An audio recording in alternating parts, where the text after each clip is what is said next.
Dans cette vidéo, nous allons apprendre à réaliser la forme 4 pentes, que certains appellent également forme double victorienne. Pour ce faire, nous allons chercher l'outil nous permettant de dessiner le projet en forme libre. Puis, nous utilisons le crayon pour dessiner les dimensions au sol de la véranda afin d'avoir une vue du dessus du plan de la terrasse. Je vais renseigner mes dimensions, à savoir 600 par 350. Je me place parallèle à l'axe vert pour 350 et parallèle à l'axe rouge pour 600. Je continue ma forme de l'autre côté parallèle à l'axe vert 350 et je peux fermer ma forme. Nous obtenons donc la forme vue de dessus de la terrasse. Je viens sélectionner ce dessin pour le lever à la hauteur sous chéneau souhaitée. J'utilise pour cela cette icône et j'élève ma véranda à 2,10 m par exemple.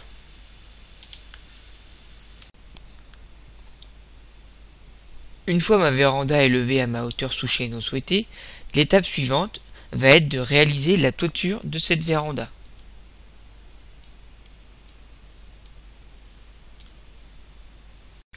Pour ce faire, je vais reprendre mon crayon et dessiner cette toiture. Étant sur une forme 4 pentes, je vais devoir mettre des décalages pour ma faîtière. Pour ce faire, je vais utiliser le point du milieu de ma véranda que je vais décaler sur une distance de 150. J'ai un trait de construction ici qui va me permettre d'élever parallèle à l'axe bleu maintenant ma toiture à une hauteur de 100. Ce trait va me permettre, en le reliant aux extrémités, de créer ma première pente de toiture qui sera ma pente, voilà, cette pente là face à moi.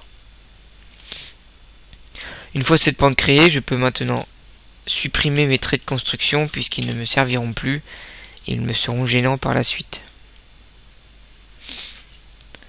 Pour terminer ma véranda, deux solutions s'offrent à moi. Soit je réalise exactement la même opération de l'autre côté pour faire ma deuxième pente et après je relie mes deux pentes, ou alors je peux directement créer ici parallèle à l'axe rouge ma faîtière sur une distance de 300 et terminer en reliant mes extrémités de points.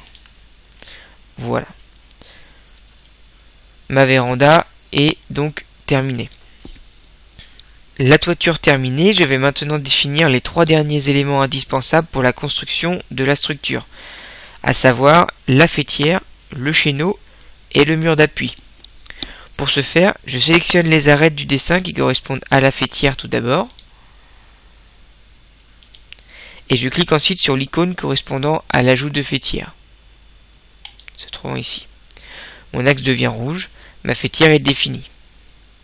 De même pour le chéneau, je sélectionne les arêtes correspondantes qui sont celles autour de ma véranda. Le pourtour de ma véranda ici que je sélectionne. Et je clique sur l'icône d'ajout de chéneau. Mes axes deviennent bleus, mon chéneau est défini. Enfin, troisième élément indispensable à définir, mon mur d'appui. Pour le définir, je vais me placer sur la face que je souhaite comme mur, la sélectionner et utiliser le bouton d'ajout de mur. Ma face change de couleur, mon mur est défini. À cette étape-là, mon dessin est maintenant terminé. Je vais pouvoir le valider afin que le logiciel me génère la structure de véranda correspondante. Je clique donc sur le bouton se trouvant ici, qui est le bouton de génération de structure. Je choisis ma gamme avec ou sans volet roulant et je valide. À partir de là, le logiciel va me générer ma structure. Je me retrouve maintenant avec ma structure de véranda, de la même manière qu'en forme paramétrique. Il va me rester à ajouter ma toiture. Pour ce faire, je sélectionne la petite main blanche et je clique sur les disques jaunes qui vont me permettre d'ajouter mes plans de toiture. Hop. Par exemple, voilà, donc je viens d'ajouter un quart soleil ici. Je vais ajouter de ce côté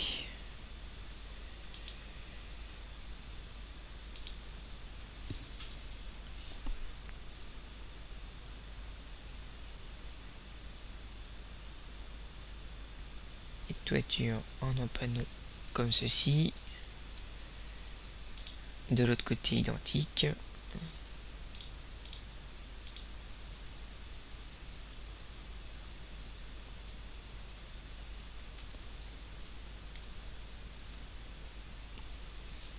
Voilà, et je vais pouvoir terminer ma forme avec mon pan de toiture ici, que je vais réaliser de la même manière que celui d'en face, en quart soleil avec 2 chevrons. Voilà, ma toiture est réalisée. Je vais maintenant ajouter mon chéneau.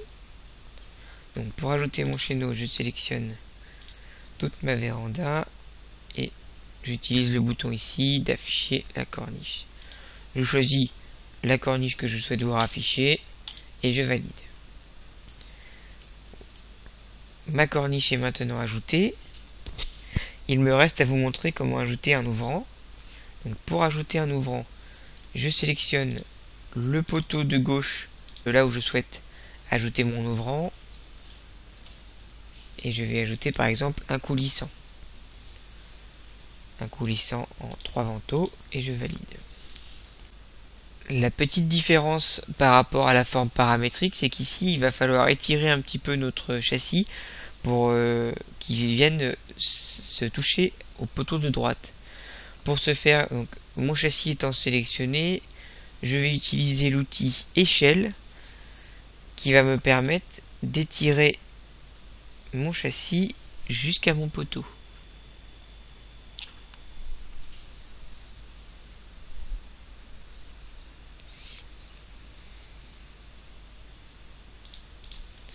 Et mon châssis est maintenant ajouté, c'est tout bon. Évidemment, je pourrais terminer la véranda sur tout le tour et y ajouter des objets de décoration par exemple. Mais cela se réalise de la même manière que pour les autres formes, et l'idée était ici de vous montrer comment réaliser une forme 4 pentes.